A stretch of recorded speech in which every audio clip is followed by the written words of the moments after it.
everyone, this is Bushra Khan. Welcome to Sama Podcast. Last time मेरी हमारे bureau chief mister Naeem Hanif से बात हो रही थी एनआरओ के हवाले से. मैं पूछना चाह रही थी उनसे कि ये एनआरओ जो है वो कहाँ रह गया है. किसी सिग्नल पे रुक गया है या पेट्रोल स्टेशन पे रुक गया है या मोटरवे पे है या अदियाला जेल पहुँच गया है.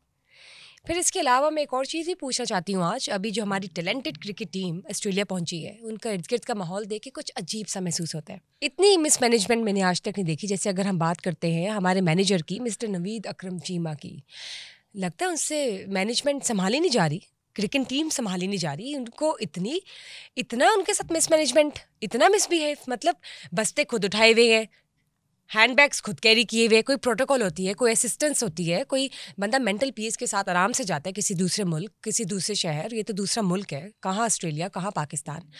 तो I would like to know about it कि ये मिसमैनेजमेंट मैनेजर की तरफ से है या क्या मसला क्या चल रहा है हमारी टीम में. फिर से वही मसले नज़र आ रहे हैं. अभी तो वर्ल्ड कप गुजरा है और अब ऑस्ट्रेलियन सीरीज़ के लिए भी वही हम क्या उन्हीं डिस्कशंस में पढ़ने वाले दोबारा से, हमें कुछ इम्प्रूवमेंट मिलेगी. And if I talk about mister Mohammad Hafeez, तो पहले से भाई वो डायरेक्टर बन के चले गए हैं. अभी तो उनकी डायरेक्टरशिप की जो एक पोस्ट होती है, एक वैकेंसी होती है, उसके तो अभी इश्तिहारात लगना शुरू हुए हैं. अभी तो जैसे कहते हैं ना, एप्लीकेशंस खुली हैं, एक डेडलाइन होती है, फिर आप शॉर्टलिस्ट करते हैं सीवीज़, फिर आप उनको बुलाते हैं, फिर फर्स्ट इंटरव्यू होता है, सेकंड होता है. और ये तो पीसीबी की एक डायरेक्टर की पोस्ट है, इतनी आसानी से नहीं इस सीट मिलती. तो वो मोहम्मद हफीज़ तो पहले डायरेक्टर बन के पीसीबी की तरफ से ऑस्ट्रेलिया पहुँचे हुए हैं. तो भाई ये ड्रामा कैसा?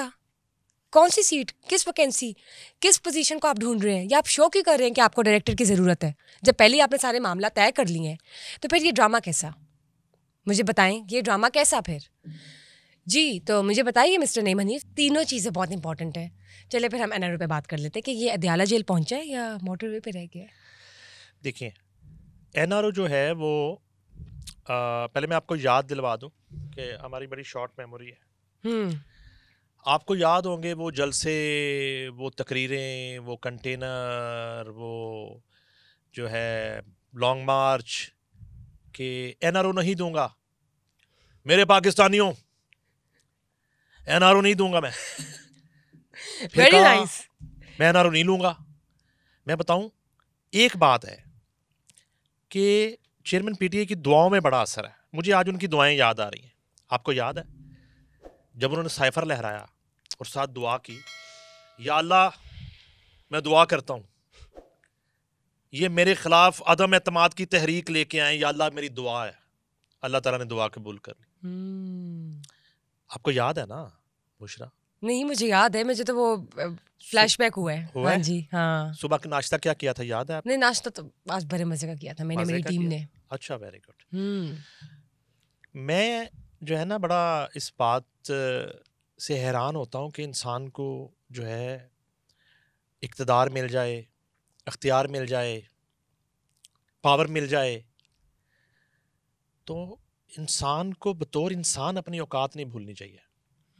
उसको याद रखना चाहिए. लेकिन कुछ केसेस में मैंने देखा है चेयरमैन पीटीआई ने कहा कि ए अल्लाह मैं दुआ करता हूँ मेरे खिलाफ अदम एतमाद की तहरीक ये लोग लेके आए. वो लेके आ गए, वो कामयाब हो गई, आप घर चले गए.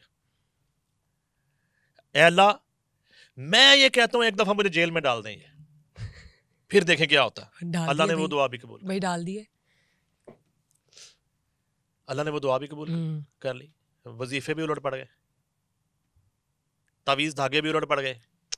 जमान पर की छत पे लटकाए गए बकरे, पूरे पूरे उल्टे बकरे लटकाए गए, जिस पे इनकी जो सिस्टर हैं चेयरमैन पीटीआई की, वो नाराज होकर चली गई कि ये क्या ड्रामा, ये क्या तमाशा शुरू हो गया है. छत पे बकरे लटका दिए, उनसे खून टपक रहा है, ये क्या है.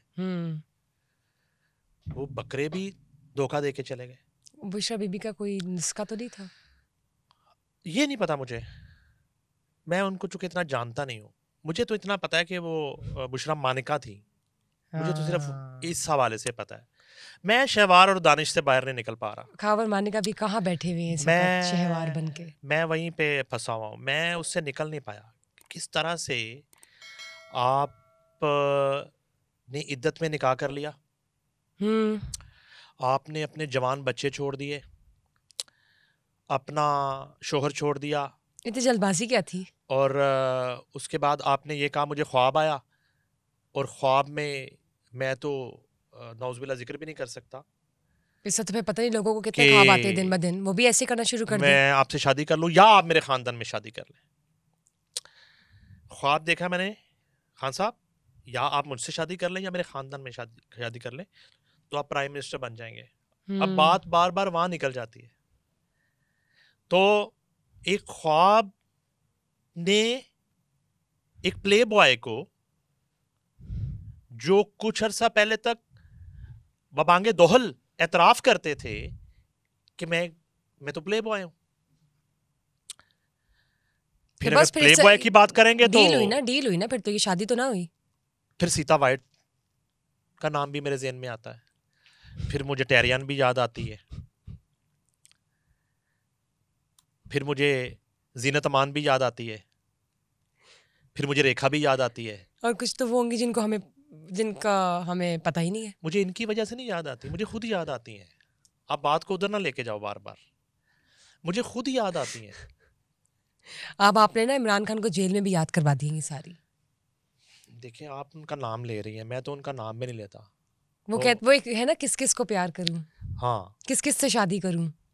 मैं जो है ना, असल में चूंकि वो हमारे एक्स प्राइम मिनिस्टर हैं, इसलिए मैं हर प्राइम मिनिस्टर की बहुत इज्जत करता हूँ, चाहे वो करप्ट हो, चाहे वो ईमानदार हो, चाहे वो झूठा हो, चाहे वो सच्चा हो, चाहे उसका ताल्लुक पिंडी से हो, चाहे उसका ताल्लुक मियाँ वाली से हो, चाहे उसका ताल्लुक रायविंड से हो, चाहे उसका ताल्लुक मरी से हो, मुझे कोई सरोकार नहीं। सुना तो सारा कुछ। मुझे ये कहा गया है कि प्राइम मिनिस्टर की इज्जत करनी है, चाहे वो साबिक हो, चाहे वो मौजूदा हो। तो एनआरओ, उन्हीं साहब ने एनआरओ मांग लिया। कैसे मांगा? मैंने जिक्र किया था उनकी एक्स का,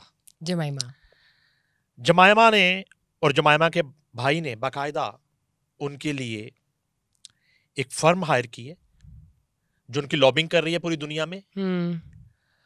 और फिर एक बैरूनी प्रेशर बढ़ाया गया कुछ अरसा कबल पाकिस्तानी गवर्नमेंट पर, यहाँ के एस्टेब्लिशमेंट पर पैगामात भिजवाए गए। और एक स्टोरी मैंने और आपने ब्रेक की थी, आपको याद होगा, फवाद चौधरी ने मुख्तलिफ कंट्रीज के एम्बेसडर से मुलाकात की, और उसमें भी एजेंडा ये था उस वक्त जब फवाद चौधरी ये एतराफ़ कर चुके थे अपने ट्वीट नुमा प्रेस कॉन्फ्रेंस के जरिए या प्रेस कॉन्फ्रेंस नुमा ट्वीट के जरिए कि मैं 9 मई वाक़यात की मजम्मत करता हूं और मेरा कोई ताल्लुक पीटीआई से कोई ताल्लुक नहीं। ये उसके बाद मुलाकातें कर रहे थे, उसके बाद ये एनआरओ दिलवाने के लिए तरले कर रहे थे मुख्तलिफ कंट्रीज के सफीरों से। अब वो जो कहानी थी जो उस दिन हमने डिस्कस की साबिक गवर्नर साहब के हवाले से, तो जमायमा बहुत एक्टिवली जो है वो मसरूफ़ अमल हैं बदस्तूर, और उन्होंने एनआरओ की दरख्वास्त की।